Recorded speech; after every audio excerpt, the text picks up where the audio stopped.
Welcome to Trending in Education. Mike Palmer here. Excited today to be joined by Kathleen DeLaski, who's the founder and CEO of the Education Design Lab. We're going to be talking about how the work to learn and learn to work ecosystem is evolving. There's a really interesting white paper that we'll be digging into as part of the conversation. But before we get to any of that, I want to welcome Kathleen to the show. Kathleen, welcome to Trending in Education. Thanks very much for having me, Mike. Yeah, it's fantastic to have you. And we always begin with our guest's origin story. What got you to this point in your professional life? How'd you get here? What got you to this point in your career? Let's see. I'm getting near the end of my career than I'd like to admit. I don't know how far back to go for my origin story of why the Education Design Lab. So I probably like to start where remember the year of the MOOCs when MOOCs came out, right? So that was like 2012, Hmm. and everybody got excited about the democratization of learning because anyone was going to be able to take a Stanford AI course or learn data analytics without having to pay for it, and it was going to be this wonderful new era of democratic learning. Yeah, Uh, I heard it might have even been disruptive. yeah, exactly right. But that coupled with the entrance of many VC funds and a lot of private capital coming into higher ed, it was like the next area to be disrupted. I at the time was sitting on the board of George Mason University, which is in the state of Virginia, where I live. It's the largest degree granting university, public, and it's also minority majority. And its tagline is where innovation is tradition. And it's the youngest public university in the state. Anyway, I say all this to say it was poised to be super innovative. It kept winning, U.S. News's, World Report's awards for innovation. But yet I was working with the new president there. It was very hard to get the kind of innovation done in a university that sort of stood for this. Super hard to get it done because of all the constraints, some regulatory, some the tenure rules, everything. So we decided to work together to start something that would live on the outside of the university that would basically be both a sandbox for innovation around that focused on what we've come to call the new majority learner. Hmm. And by that, we mean all the subgroups and demographics of people for whom college was never originally designed, which now, and we say majority because now we calculate that it's about 70% of all learners. It's really, okay, why aren't we designing college for these folks? Yeah. And at that time, the new president, his name is Angel Cabrera, who's now gone on to be the president of Georgia Tech. But we set up this like kitchen cabinet with some other presidents. And I left the board. I'd been on the board for 8 years. I left the board to start this nonprofit. Hmm. I also happened luckily to have a family foundation. So I was able to seed the beginnings of the lab. Hmm. And we started out by doing a series of what we called design challenges around the innovations that needed to happen on behalf of learners. Hmm. And we used a design thinking process, which was coming into vogue at the time. Yeah. Um, and it was really useful in higher ed, we found, because you could really focus the problem statement and the design question around the learner's needs. Right. And so that's how we got off and running. And so that's why the lab. I didn't really say where I came from before that. I mean, I had a very varied career starting as a journalist. Mm. And as I look back now, I think all the things I did before were great for setting me up to do this work. And I see this as my last big rodeo. And so it's exciting to look back and say, oh, 15 years of journalism, that was helping me be the storyteller and the investigator that I needed to be, and the fundraiser, because I feel like that's very helpful. I spent a little bit of time in government. Bill Clinton appointed me to be the first spokesman for the Pentagon, the first female spokesman for the Pentagon. Mm. And that was in 1993 when Mm. there was an awful lot going on Yeah. in the world. Hmm. The Berlin Wall had just come down, and Hmm. communism was at that point, thought to be ending. And I learned a lot about how to work politically in bureaucracies and how to be a crisis manager, spokesman for crises. So that was a really useful set of tools. Yeah. I then went to this little startup when I left the Pentagon It was called America Online. And that was the first company that sort of built the training wheels for consumers to use the internet. Yeah. And I was able to be at the frontier of that. It was really interesting. And we built a lot of the consumer really channels and products, like the first versions of them, Yeah. uh, and learned about, how do you meet the needs of information. I ran the news channel and the Mm. parents channel, and I developed all the election coverage for what does online election coverage look like, Wow. and Yeah. it was really fun. Yeah. But I feel like that really helped me learn about products, like how do you think about digital, what are the digital opportunities and needs and access and digital divide, all those issues I learned about. Right. And then I went into education after that. I went to Sally Mae as a senior executive, started their foundation and really got involved in education, finance, higher ed. Hmm. Also worked with charter schools for a while in the K-12 space, became a funder at the Walton Family Foundation. So, Yeah. I did all these things, and it sounds like I jumped around a lot. I actually didn't. I'm just really old. And so I feel like all those things prepared me to start and run this education design lab, which was trying to almost create a new type of nonprofit intermediary that could really think about how do you begin. What's happening is the disintermediation of learning. This is we're talking about after high school, right? So Yep. post secondary, the disintermediation of learning, we can harness that so that the learner is empowered, and we called it the learner revolution. Yeah. Or there can be a lot of doors closed and problems from this because we're taking away the supports that exist in a traditional college. And that was the problem we began to try to solve at both the institution level and at the ecosystem level. Yeah. Yeah. Fascinating stuff. And we could get into a lot of what you brought up there. The area that I think we wanted to really zero in on is the skills based thinking. Mhm. And this white paper that you just put out is about skills visibility, why and how a skills based economy can be more equitable. Those are themes that have been huge, particularly in the last couple years. And I've had a lot of folks talk to me about going skills based. There's been more talk lately about technology solutions that allow us to get away from these monolithic credentials and get into more micro credentials that perhaps can build up, but also may not build up to a degree. It seems like a real radical transformation from the traditional credit hour and the traditional credentialing system that we have in 2 year and 4 year colleges. Now that you're sitting a little bit outside, you're working on this stuff. Can you just characterize where we are and maybe describe a little bit of the problem space that the design lab is working in? Yes, absolutely. Some of us are in what we might call the hype bubble, and we think it's all here. And then you go somewhere else and you talk about it, and people say, well, what do you mean by the skills based economy? Like, what are you talking about?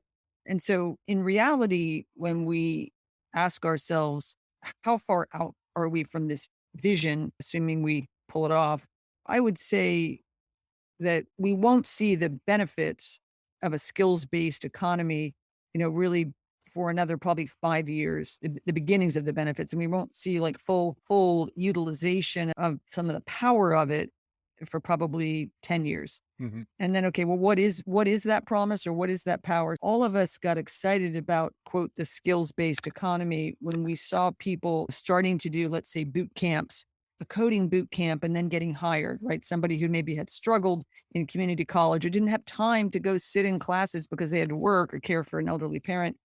We're seeing them go to a boot camp, get a job, and then they're making, like 70,000 a year or something. Yeah. That's when people got started. Okay, wait, maybe we can, how do we bottle this and offer this to everyone? And how do we get it beyond coding and get it Yeah. into healthcare or advanced manufacturing?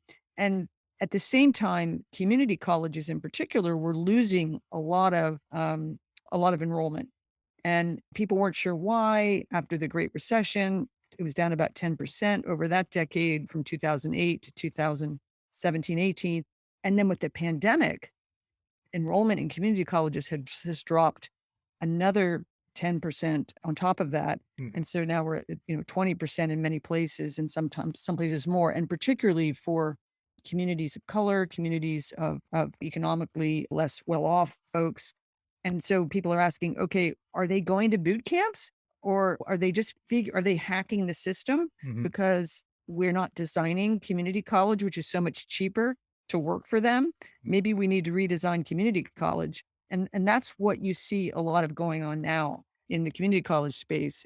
And so the skills visibility paper that we did is trying to step back from individual stakeholders, colleges, employers, the states, for example, and say, okay, let's put the learner first. Let's put the learner at the center of this and ask, how does it need to work for the learner? What's broken about the skills hiring system?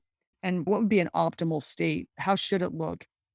If we can get to a world where you are hired for what you can do rather than where you went to school or who you know. And that's the basic premise. Yeah, yeah, and it's really interesting around the importance of visibility and transparency. Some of this reminds me a little bit of the conversations around salary transparency when there's inequities around access to information that frequently drives some of the other inequities in an ecosystem.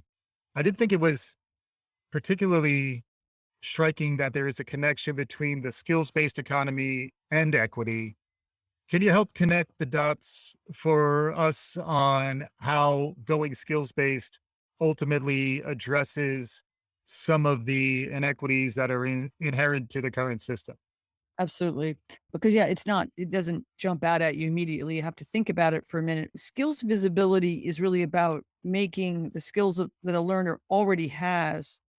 It makes them visible to employers and it makes them visible to themselves. In other words, let's say that you're in a boot camp or you're in a course and you're learning how to become a cloud technician, which is a very, very popular role to train for these days.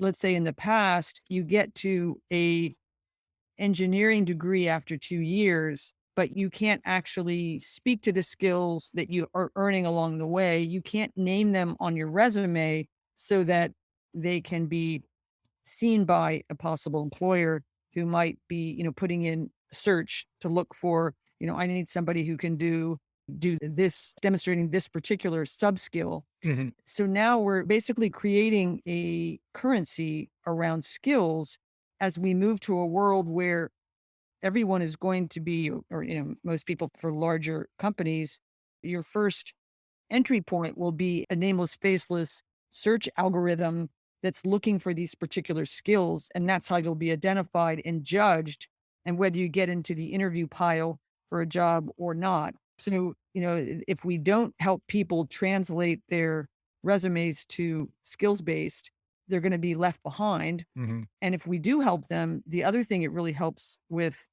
is your social network issues or your professional networks. If you don't have, you don't know people who are in these roles or who could help you. Your aunt works at AWS and can help you get hired there.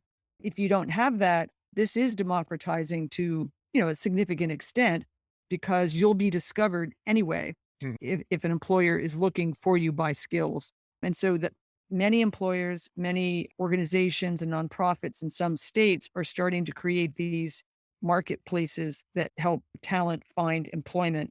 IBM's doing things like this. Some of the badging platforms like Credly are doing it. So you're seeing a matching system going on, but that means that you, the worker, the learner, the applicant, have to speak skills, because if you just put AAS degree and something, something, something, that's not going. They're not going to find you because your information can't be ingested properly by the algorithms, or by the applicant tracking systems is what they're called. Right. Um, Yeah, it's all really interesting too, because it does reminds me of Thomas Kuhn, The Structure of Scientific Revolutions, where Great. it's a different paradigm than the old one. And paradigms frequently just shift. There's an incremental piece, but then a sea change. And then before you know it, we're in this new reality. I would like to get some of your perspective on how the change is already happening. I like to quote William Gibson: "The future is here now. It's just not very evenly distributed." Mhm. It sounds like in some ways these community colleges are actually the drivers of innovation and drivers of some of the experimentation and reimagining of the model. I did like in this white paper, you're writing up some of these examples with some detail. Can you share with us an example or two just to describe how innovation is being driven by some of these real life examples in our education system today? Sure. A great example. So we're working with 22 community colleges around the country that they're really working to reimagine the role of the community college in their regions, right? Moving away from, okay, we have the course catalog and you can take what you want. And it's more like a mini college, a mini university program. And you might go on to university or you might get an AA associate's degree. Yeah. And so that model won't go. We hope that model doesn't go away. It's definitely eroding. We support that model, and so do the colleges we're working with, but it's not going to sustain them because many people are turning away from that model and many learners. And the reason we think is that they want faster, more, definite tracks to specific roles and careers that they can see. They want that visibility to see, okay, if I take that 10-week course, what job can I get? And then, oh, and after, okay, while I'm in that job, what other course could I take part time to get to that a salary increase? And we have examples like on our website we could send people to that show they're called micro pathways and they're stackable to a degree, but you don't have to get the degree. So people want that flexibility. That's becoming really clear, particularly after COVID, Mhm. where people want roles that they can jump to adjacent roles. They want to be able to know how much money am I going to make in that role. And it's got to be, I don't want to say it's more transactional because a lot of people are thinking about their whole career, but they want it to be like step changes in salary potential. Mhm. They're impatient about it, right? They want it And to happen soon because they're busy, they're stressed, and their lives can't accommodate taking 2 to 4 years off to go to college. you describe them as learners with a parentheses around the L. So the L stands for the learner part, but then they're also earners. And that is interesting. I liked a lot of your breakdown of the stakeholders, learning institutions, learners with the parentheses around the L, and employers. Maybe take a beat on each of them just to describe who the stakeholders are and how understanding all of them and how the broader ecosystem works ultimately is beneficial. Absolutely, thank you. We named 6 categories, but this of stakeholder, and the three that we name as key stakeholders in developing a skills-based economy that lives up to the promise that we just talked about would be education providers, and we put training providers in this category too, so not just colleges, could be boot camps and job centers. The second group is employers, obviously. And the third group is states, because states have quite a role in providing both the platforms, the data, the quality control, and in many cases the funding. Mhm. So we have a little chart that we put together like a Venn diagram that kind of what are the most important jobs to be done to get us to the skills based economy that we can be proud of from an equity standpoint. And it has things in it like learning providers, they really need to work on designing flexible competency based pathways. We call them micro pathways. And competency based means that the learner is earning they're getting to mastery of a skill rather than taking a course that says at the end of it we can't tell you what you can do, but we can tell you what you've learned about. So they're very much skills based pathways. And so that's one key job of the learning providers. And the second is to really track efficacy because it's really unfortunate right now. Most of the work based learning that is happening and that's offered at community colleges is not covered by federal financial aid. And that's just historically a situation that relates to it not, it doesn't track to a credit hour. And so there's a big debate in Congress right now, and there's actually a bill that's moving through Congress around, what's known as short-term Pell. Would you be able to use your Pell Grant, Pell Grants or grants for low-income people? It would help. These grants would cover some of these micro pathways and learning opportunities at community college. Currently, lots of times a learner has to pay them for themselves. The good news is they're way cheaper than boot camps. So maybe you're talking about often like $500 for a course versus $20,000 for a boot camp Right. or $10,000 for boot camp. I don't want to overstate the cost of boot camps. So tracking the reason why the feds won't pay for it right now is because they're worried about the efficacy and quality of these workforce learning tracks. We think they'll get there, but Congress needs to pay for these. And so learning providers have a huge role in that. And then the employers also are connected to this ecosystem. Ultimately, the employer needs to buy in. And in some ways, the employers traditionally have been bought into the traditional model of higher education using the bachelor's degree, but this will require a shift to maybe move away from that credential and start thinking differently about how they make hiring decisions based on the skills. Yeah, there's a lot of work for employers to do. And the Society for Human Resource Managers, it's called SHRM, Mm. just put out a study saying that 70% of employers want to move to this model. Yeah, But the thing standing in the way, probably, I don't know what the percent that would say they have moved to it. Hardly any would say they fully moved to it. right, But the thing standing in the way is really they're helping their HR managers translate job descriptions to skills, to right, skills based. And then also that there's technical issues around in the way that their applicant tracking systems work. So right. those are the two reasons cited by companies. But the good news is they want to do it. So for employers, we see some really interesting initiatives that you've probably heard about where employers are trying to remove their degree requirements. Mm. That's the first step.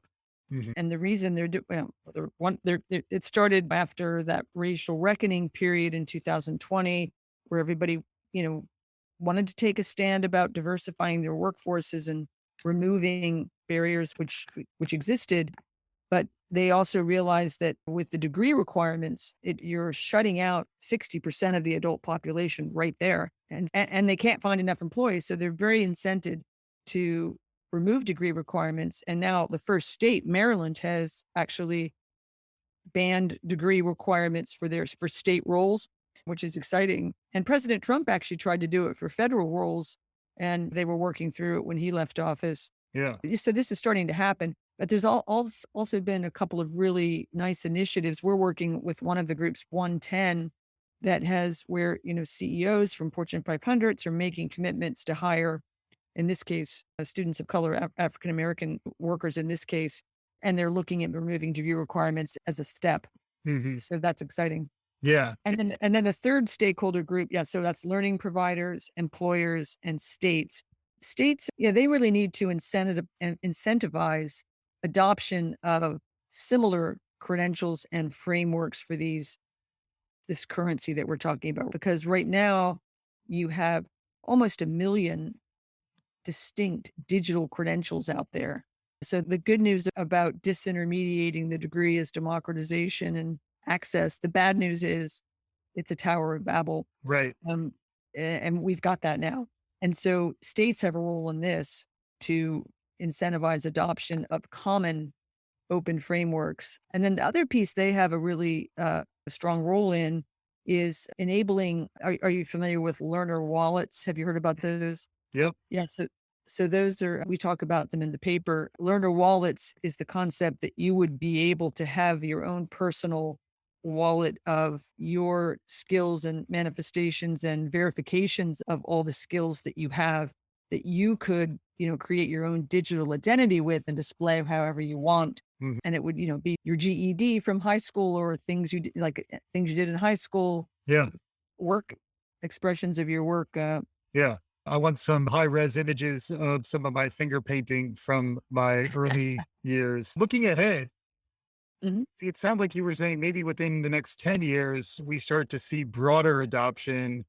Can you start connecting where we are today and how you think stuff might unfold? The futurists I talk to say it's good to explore different scenarios for how things might play forward.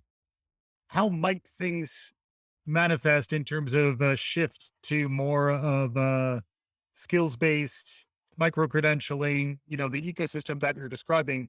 How do we get from here to there? Yeah, that's a great question. We sometimes play a design game called, good future, bad future, Mhm.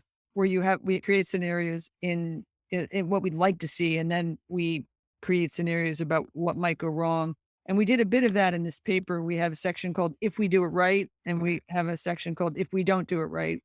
And in the "Do It Right" section, we talk about how the talents and the agency of millions of workers become unlocked, and the gap between an individual's training and the fast changing economic needs of their regions or the country are closed. And you don't have a company saying we have 700,000 open job recs that we can't fill, which I think is the last number I heard for AWS. Right. So you're solving economic development problems and agency and skills gap problems. And so those are like just two examples of some of the good future.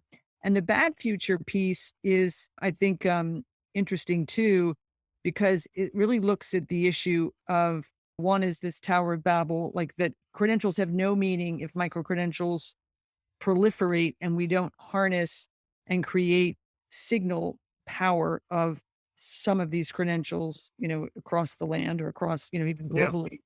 That's one piece. Another is with AI, and we just had a conversation about this. AI is becoming the tool of choice to scale both the assessment and the translation of skills.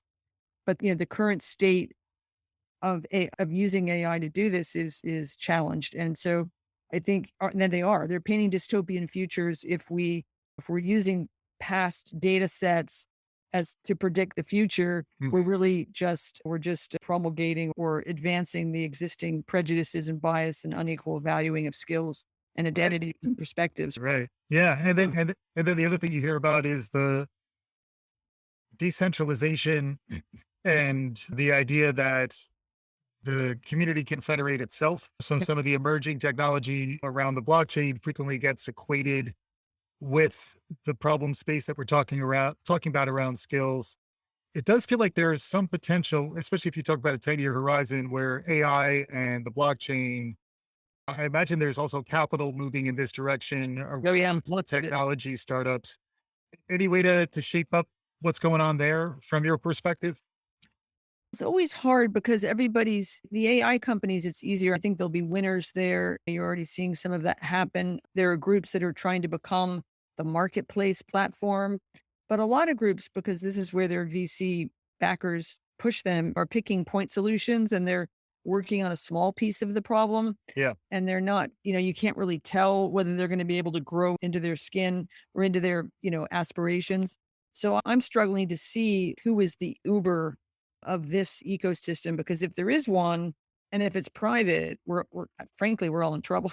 Right. Right. Because it'll be a closed technology platform. If you could imagine that Uber was in charge of your wallet and it was Right. your wallet and you had to, I know, and you were dependent on them to have access to it. We do have that issue with social media, with Yeah. Facebook or even your Google Photos. Like, it's scary to think, wow, everything I own is with a private company that, what if they get Yeah. hacked or something Yeah. happened to them? Or they get bought by a billionaire capitalists. Oh, yeah, right. Well, like in the case of Twitter. But yeah, it's an interesting, it makes me wonder about, is there a DARPA Mm, angle to this too, where if you think about how the internet got started, it was your old friends at the Department of Defense who were behind it a little bit. So that's helpful for me, where I hadn't really thought about the state and federal. there's a huge role here. Yeah. And I love that you're bringing up DARPA, because for those of your listeners who don't, I forget what all the letters stand for, but it's basically the skunkworks laboratory that the Pentagon created that was supposed to work on the around the corner technologies. And we try to, use that analogy all the time without as humbly as possible, because obviously we're not that kind of a lab, because we're funded mostly by private foundations. But it is interesting to think through whether I had a Kumar Garg on a while back, and he was talking about how it's almost an accident of history that we don't think about funding education R&D to the level that we fund, say, defense R&D. Maybe that's a rosier picture for the future, is that maybe we can start to free up some of those dollars, but there's only so many dollars to go around. Fascinating stuff. I'm learning as we go. This is why we have these conversations. Hopefully our listeners are enjoying it as much as we are. We're getting closer to conclusion. If folks needed to understand more, where should they go? And maybe after that, we could get some closing thoughts from you. But if folks want to learn more, we'll include the links to the white paper. But there's like a website or anywhere that you could recommend.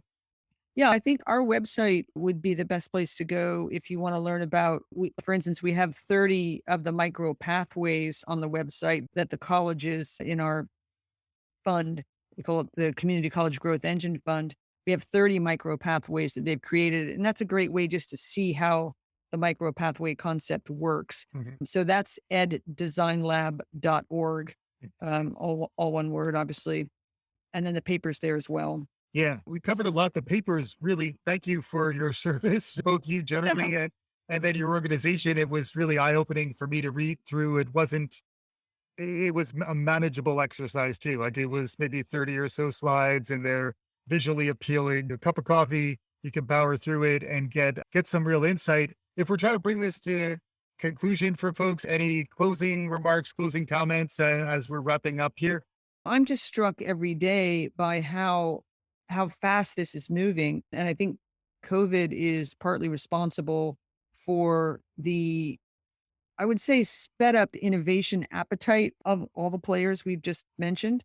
And that's really exciting because what's also sped up, I think, is the recognition that, and because of the talent shortage, that we shouldn't leave anyone behind. We should start to think about people for the skills they have rather than the degrees we'd like them to aspire to. Mhm. And that's really, I think, both empowering and liberating.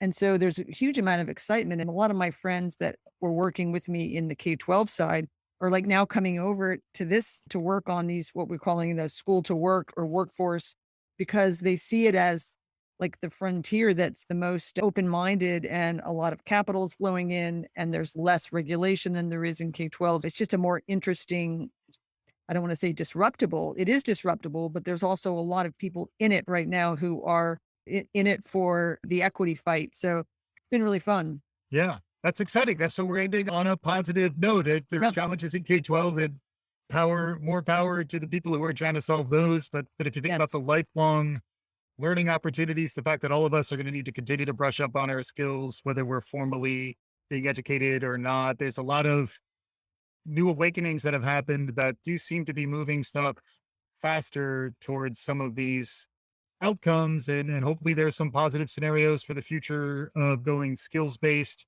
and still leaning on institutions, particularly community colleges and institutions like the Ed Design Lab. Wonderful stuff. Kathleen DeLaski, the founder and CEO of the Education Design Lab. Thanks so much for joining us on today's show. Thank you, Mike. Thanks for having me. It was a lot of fun. Awesome. And hopefully our listeners enjoyed what you were hearing. Check out the show page. We'll include links to the white paper and the stuff we were discussing here today. If you like what you're hearing, please write us a review. Let your friends know. Do all the good things. We'll be back again soon. This is Trending in Education.